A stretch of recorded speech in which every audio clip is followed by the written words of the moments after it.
So ngayon kabayan, gagawa tayo ng napakalakas na anti-inflammatory.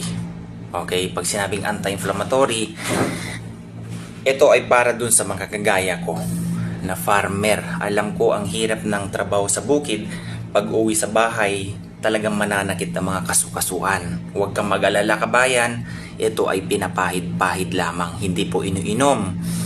Sa mga nagtatrabaho dyan, ng mga heavy duty ang kanilang mga trabaho, o kaya yung mga followers natin dyan, o mga viewers natin dyan na masyusyonda. O alam nyo, may mga bata na rin ngayon na sumasakit na yung mga kasukasuan. Noorin nyo to, pwede nyo tong gawin at ipahid sa mga kung saan mang banda yung sumasakit na yan.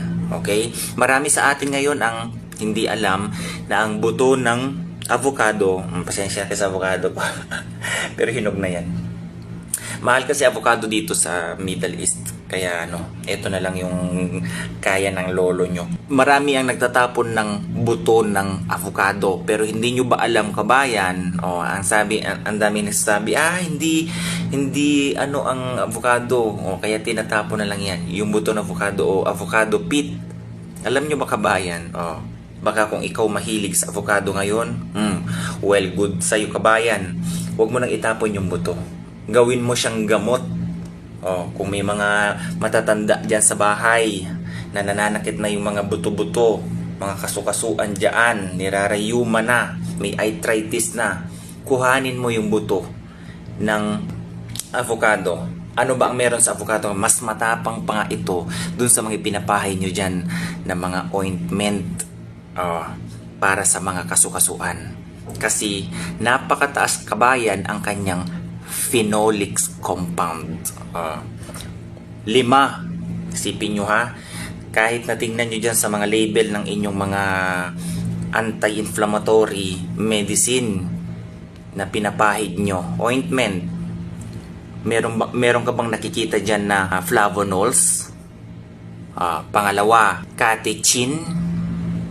Pangatlo, procyanidin. Pang-apat, hydroxycinamic. At pang-lima, hydroxybenzoic acid. Diba? Pahid-pahid lang. Pero paano nga ba ginagawa yan? Okay, buksan natin. Shout out sa mahilig sa avocado ha. Maganda po ito sa kalusugan. Kaya tinatawag siyang powerful food. Tingnan nyo, ang liit na avocado. Ba't ganito naman yung binenta nila sa akin?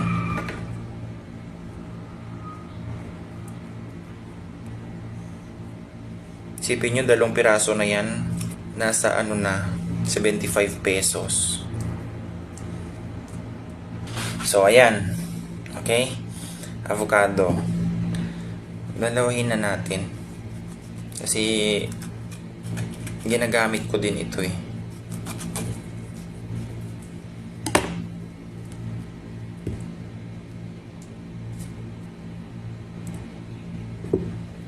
So, set aside na muna natin yung avocado. Bango. Kasi, bakit ko kailangan ito? Alam nyo sa to lang, sa sobrang tagal na katayo sa pagli-laser. Totoo yan. Talagang nakakaramdam na yung lolo mo. Minsan sa dito banda. Ito. Yung sa palit banda. Minsan ito nakahawak ng probe. Ganyan. Tuk.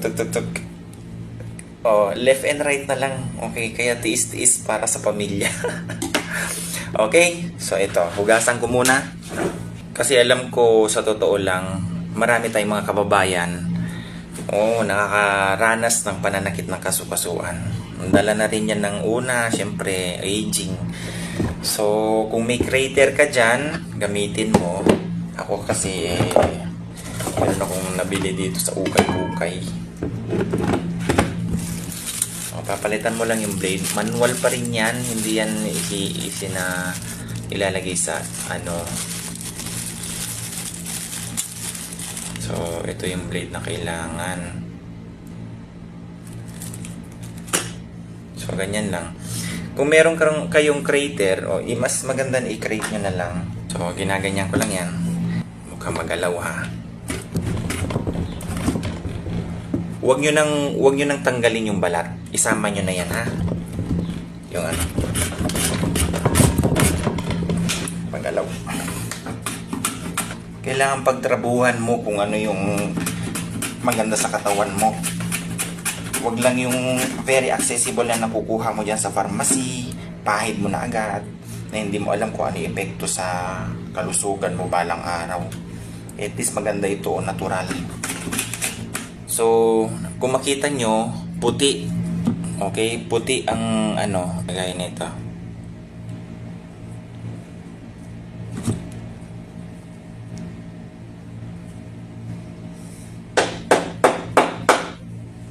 Yan. Di ba puti? Pag kinrate nyo yan, okay, antayin yung magiging ganito ang kulay. Yan. Di ba nagre-react na? Karamihan hindi alam. Tingnan mo yung ibinigay ng Diyos sa atin. Bawat ano, may mga purpose yan. Antayin mo lang magganyan ang kulay, mag-o-orange yan. Baka hindi mo alam, ngayon ka lang makakita ng ganitong changes ng kulay ng buto ng ano, avocado. Okay? Meron akong lagayan dito. At kailangan mo ng alcohol. Rabing alcohol, walang problema.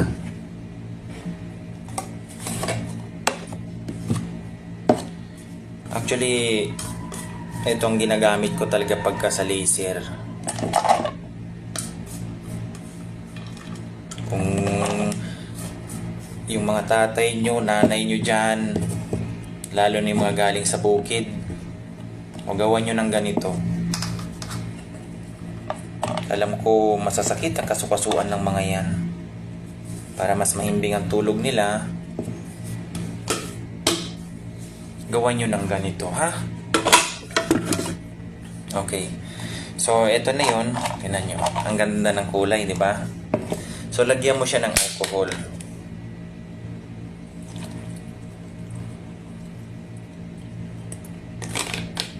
Mabilis lang maubos to. Sa totoo lang. Okay, yan.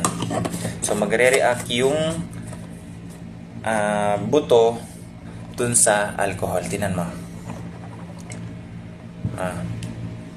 Diba? Parang turmeric. Ganyang kataas ang mga phenols ng mga yan.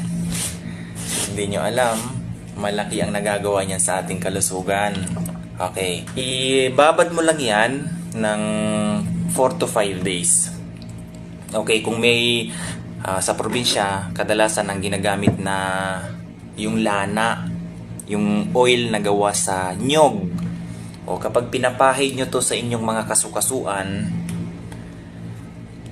pwede nyong lagyan ng oil, pwede nyong lagyan ganito. Hihimbing talaga ang tulog ng mahal natin sa buhay. Sa mga masasakit ang kasukasuan. Tingnan mo, tapang na. Kaya kang ipaglaban yan sa magdamag. Okay? So, sa ngayon na kumakain ka ng avocado, pakiusap, gamitin mo ang kanyang buto. Okay? As medicinal. Ayan o.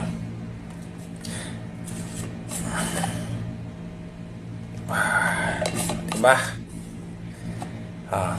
So, ito na guys. Powerful anti-inflammatory. O kung gusto mong dagdagan, o kung meron ka dyang luya, o isabay mong ibabad ang luya dyan, o kaya meron kang ginawang luya na oil, ayun, mas saglit nawawala ang sakit ng kasukasuan. Herbal, pahid-pahid lang kabayan, hindi mo to iniinom, okay? Ipahid mo lang kung saan yung masakit na kasukasuan mo. Simple lang ito kabayan sa tingin mo, pero wag ka. Ang buto ngayon ng avocado ay iniisip na nila ngayong gawing medisina as tablet. So hanggat meron ka pa dyang avocado na ano, gawin mo na to. Huwag mo nang antayin yung medisinang gawa sa farmasya na galing dito sa buto ng avocado. Okay? So gumawa ka ng sarili mo na. Ayan na yun. Hindi mo akalain na ganyan ang kulay yan. Ganyan talaga ang kulay niya. Natural muna tayo, ha? Walang halong chemical. para sa mahal natin sa buhay. God bless everyone. Bye-bye.